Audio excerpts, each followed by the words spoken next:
우리 다 같이 사도신경으로 신앙 고백하심으로 7월 2일 새벽 예배를 하나님께 드리겠습니다. 나는 전능하신 아버지 하나님 천지의 창조주를 믿습니다. 나는 그의 유일하신 아들 우리 주 예수 그리스도를 믿습니다. 그는 성령으로 잉태되어 동정녀 마리아에게서 나시고 본디오 빌라도에게 고난을 받아 십자가에 못 박혀 죽으시고 장사된 지 사흘 만에 죽은 자 가운데서 다시 살아나셨으며 하늘에 오르시어 전능하신 아버지 하나님 우편에 앉아 계시다가 거기로부터 살아있는 자와 죽은 자를 심판하러 오십니다. 나는 성령을 믿으며 거룩한 공교회와 성도의 교제와 죄를 용서받는 것과 몸의 부활과 영생을 믿습니다. 아멘.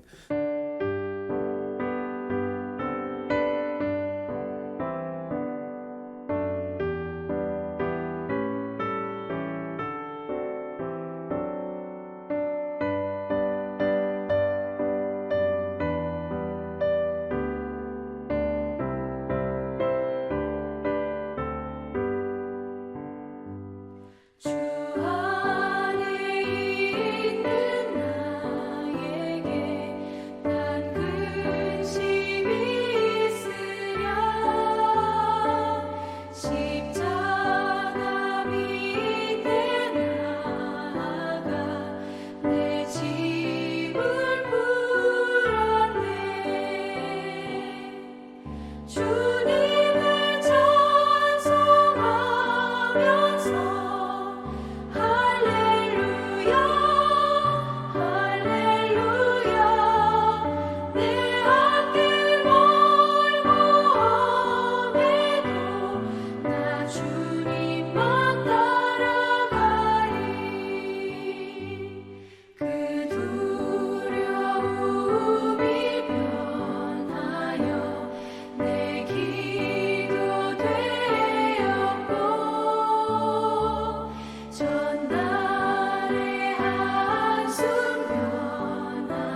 하나님 말씀은 시편 86편 1절에서 17절입니다. 한 목소리로 봉독합니다. 여호와여, 나는 가난하고 궁핍하오니 주의 귀를 기울여 내게 응답하소서. 나는 경건하오니 내 영혼을 보존하소서. 내 주 하나님이여, 주를 의지하는 종을 구원하소서. 주여, 내게 은혜를 베푸소서. 내가 종일 주께 부르짖나이다. 주여, 내 영혼이 주를 우러러 보니 주여, 내 영혼을 기쁘게 하소서.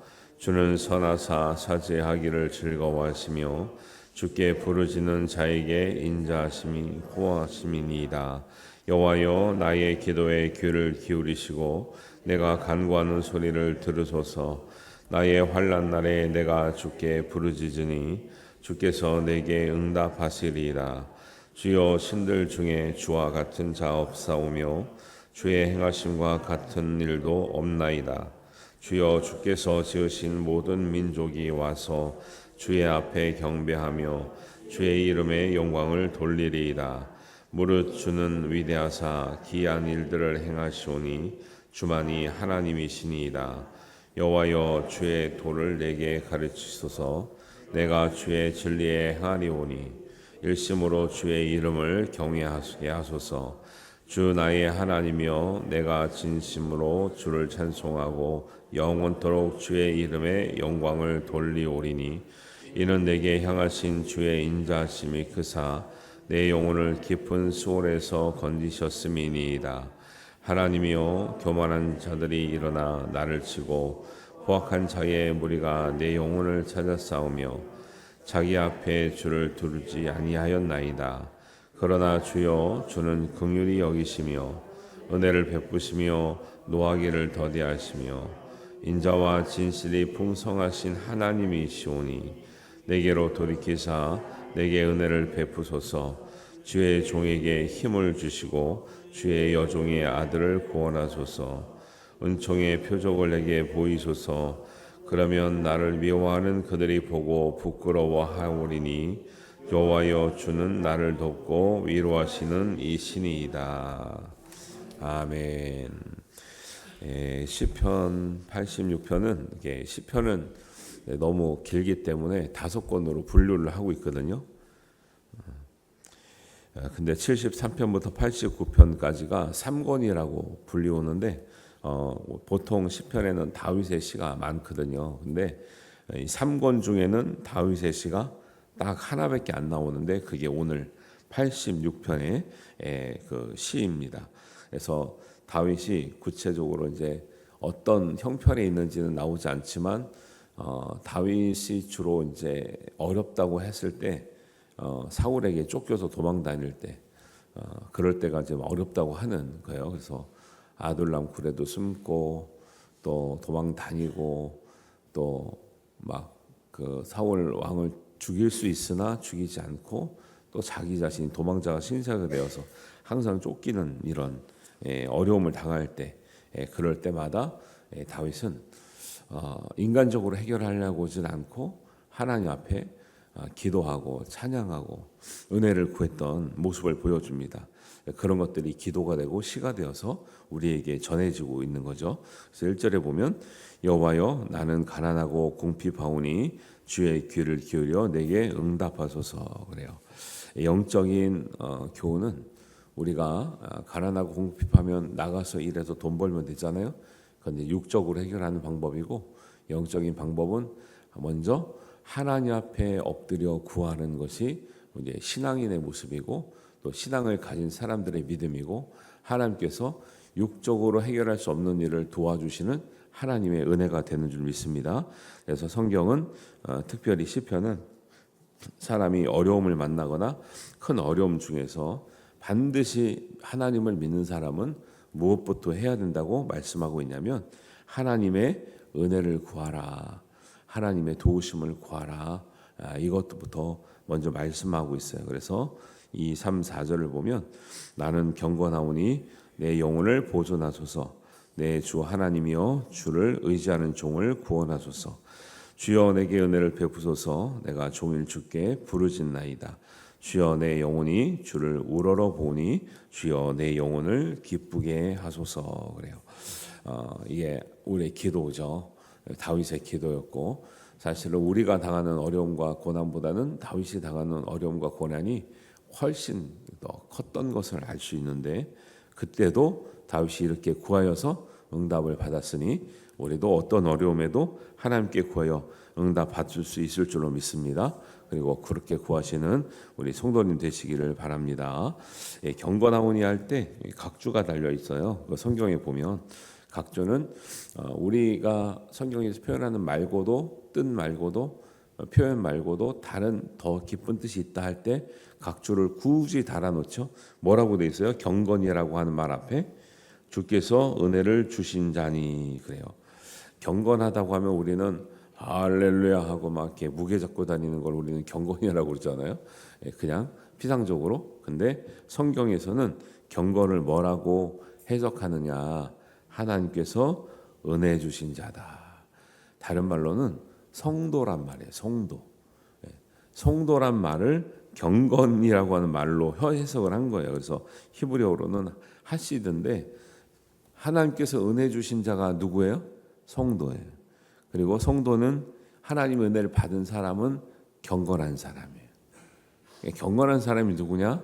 하나님께 은혜를 많이 받은 사람은 그 경건하다는 모습이 어떤 모습이라고 말하기는 참 좀 그렇지만, 그냥 뭐 그게 조용한 모습이냐, 뭐 할렐루야 하는 모습이냐, 모습으로는 몰라요. 그런데 의미로는 하나님께 은혜를 많이 받은 사람이 경건한 사람이고, 그런 사람을 우리가 이름을 부를 때 성도라 부른다라는 거예요.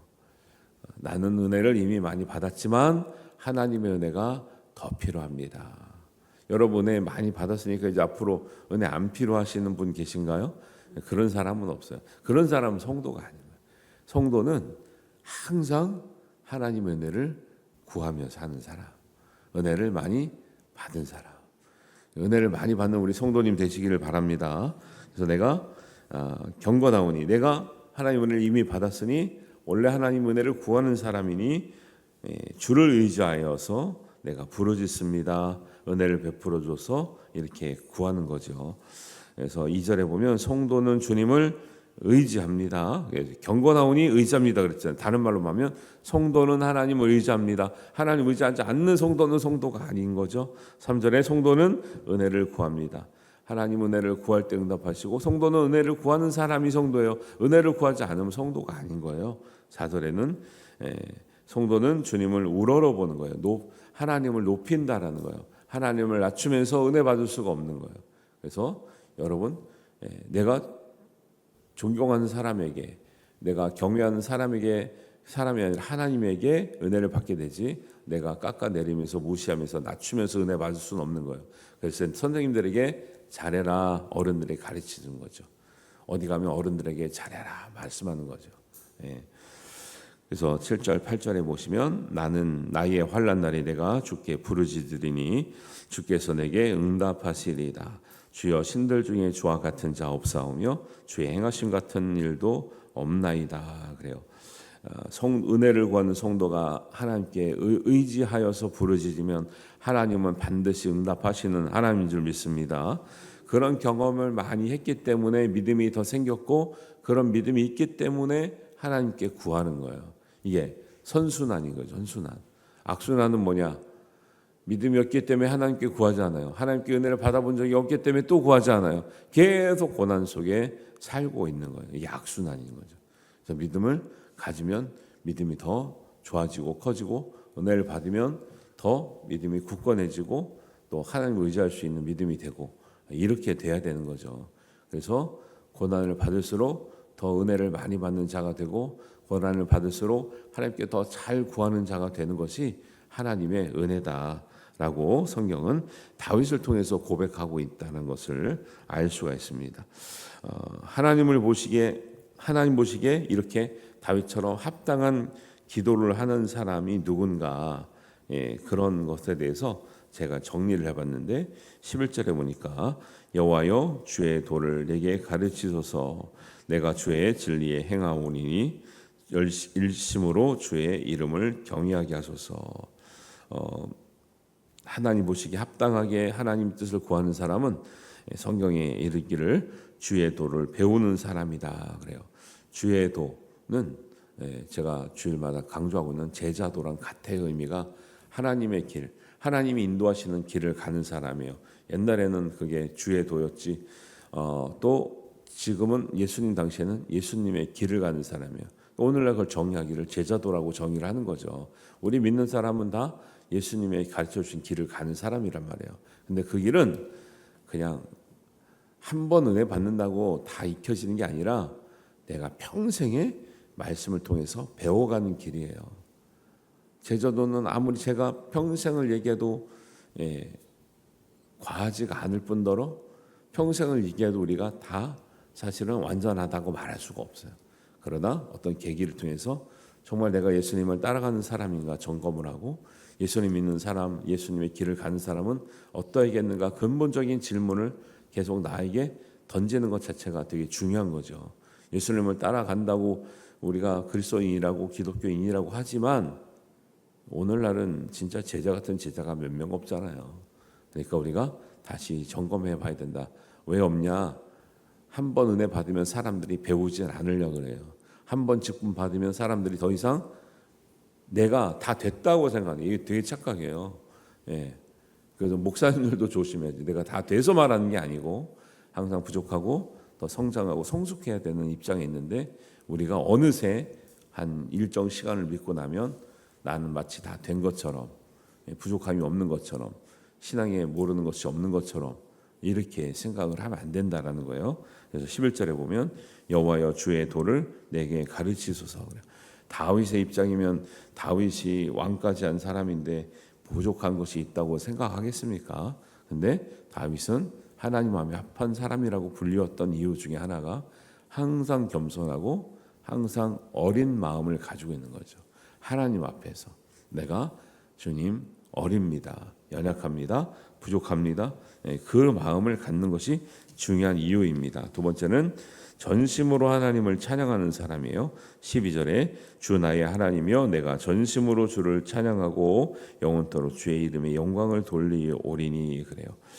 찬양은 노래로 할 수도 있고 기도로 할 수도 있고 마음으로 할 수 있는데 중요한 것은 형식이 아니라 마음의 전심이라는 거예요.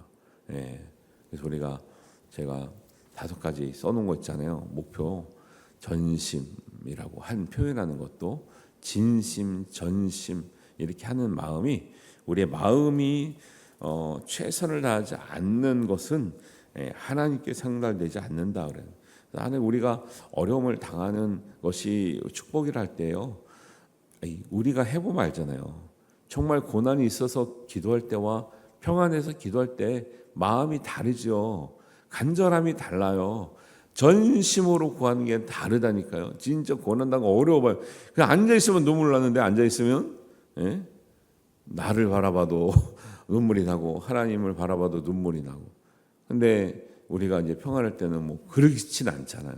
그러니 하나님이 전심으로 늘 하면 좋은데 눈물이 이제 표현하는 게 중요한 게 아니라 전심으로 하는 것이 중요하고 좋은데 늘 그렇게 할 수는 없는 우리의 형편을 보면서 어쨌든지 전심으로 하는 기도의 중요성, 전심으로 하는 찬양의 중요성.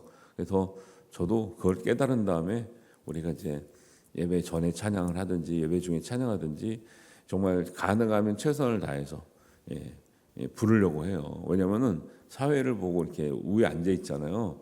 그러면 제가 부르는지 안 부르는지 여러분 모르잖아요. 이 뻥긋뻥긋 할 때도 있고 한동안은 제가 부교육자 할 때는 음악 하시는 분한테 음악 교수님한테 지적을 받아가지고 찬송을 한동안 못한 적이 있어요.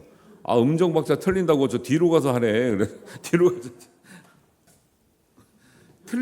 틀릴까봐 못 불러줘.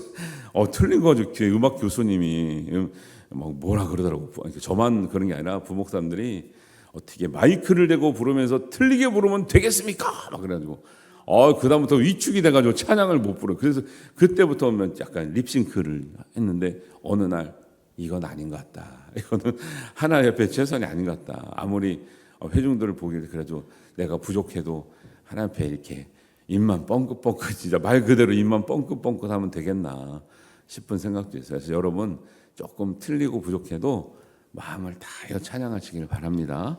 그러면 다 이해합니다. 교회는 다 이해. 왜 우리가 노래 자랑하려고 온 게 아니잖아요. 내가 노래 자랑하려고 온 게 아니잖아요. 그래서 하여튼간에 하나님 앞에 전심을 다하는 그 모습이 하나님이 들으시는 기도의 기초가 된다라고 성경은 말씀하고 있습니다. 그리고 교만하지 않는 사람의 기도가 또 하나님께서 관심을 기울이시는 기도다. 14절에 하나님이여 교만한 자들이 일어나 나를 치고 포악한 자의 무리가 내 영혼을 찾아 싸우며 자기 앞에 줄을 두지 아니하였나이다. 그래요. 네.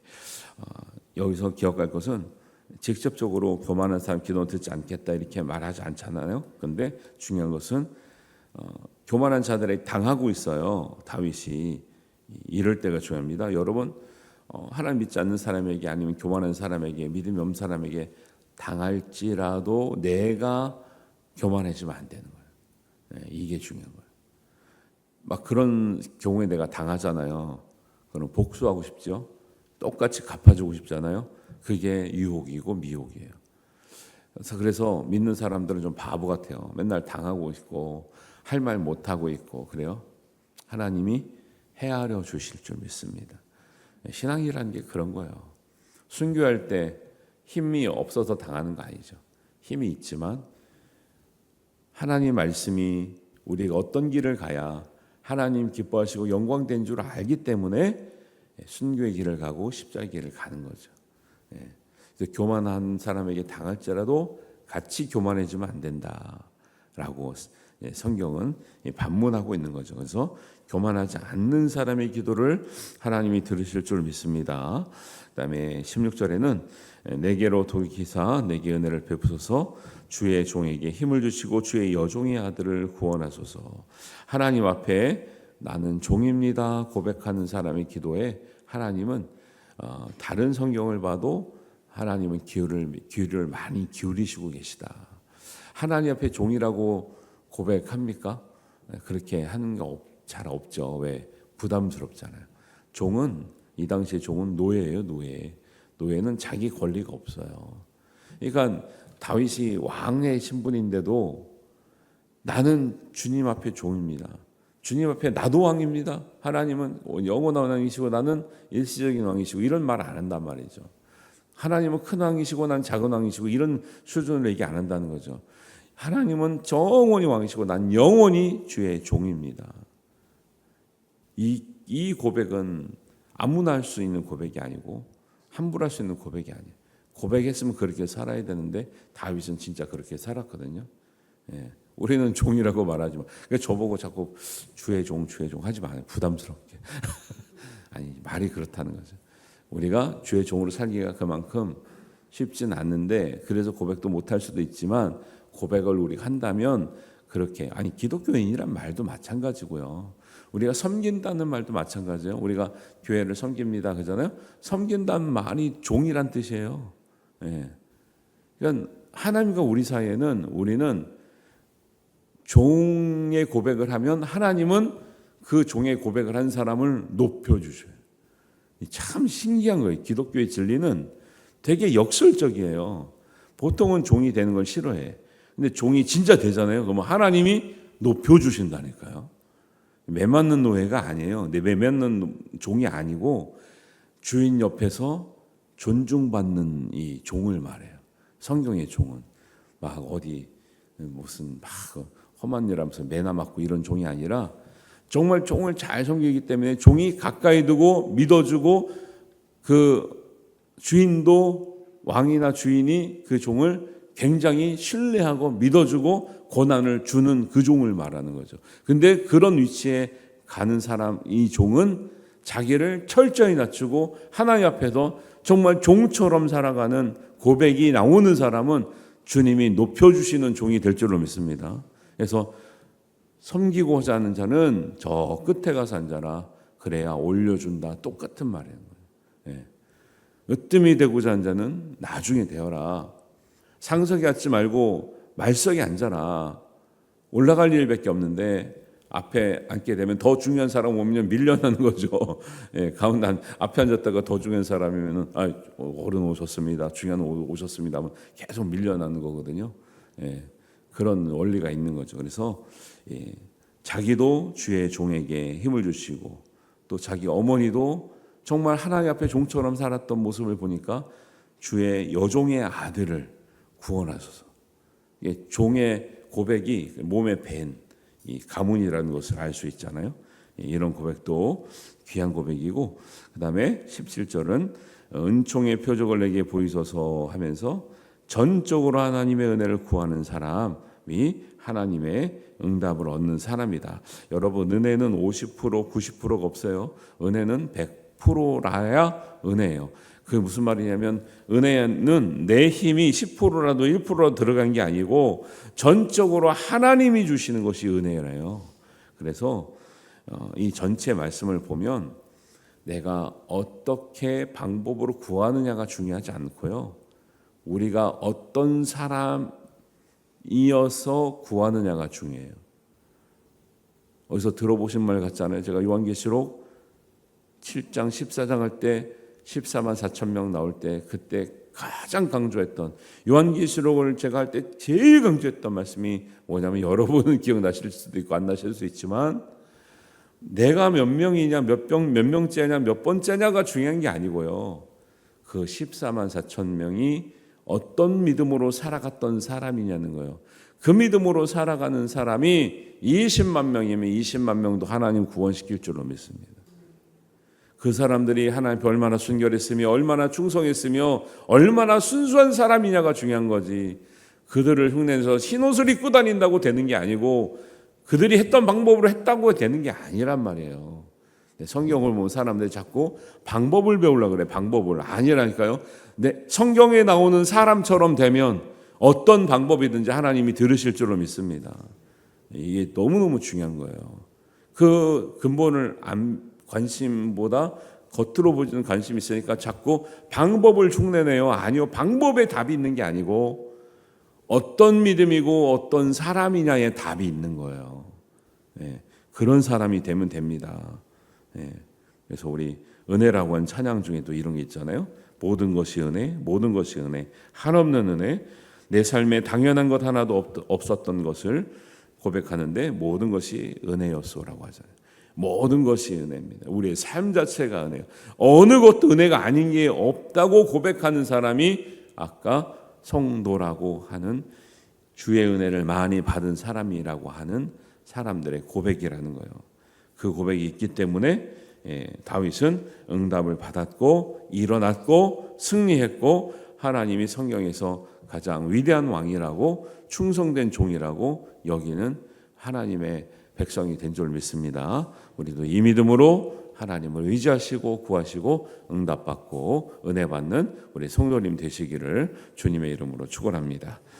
하나님 아버지 은혜를 감사합니다. 오늘 말씀을 통해서 우리가 여전히 하나님의 종이고 영원히 하나님의 종인 것을 고백합니다. 은혜 허락하여 주옵소서. 하나님 응답하여 주옵소서. 우리가 고난을 당하고 가난하고 궁핍할 때 하나님만 의지하게 하여 주시옵소서. 하나님께 도움을 얻게 하여 주시옵소서. 하나님을 붙들고 일어나게 하여 주시옵소서. 하나님께서 함께 하실 줄로 믿습니다.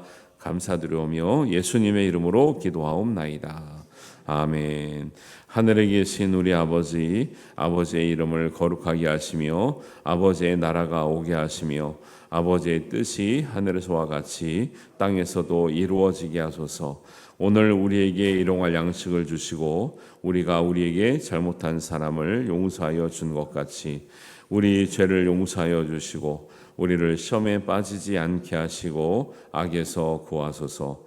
나라와 권능과 영광이 영원히 아버지의 것입니다. 아멘.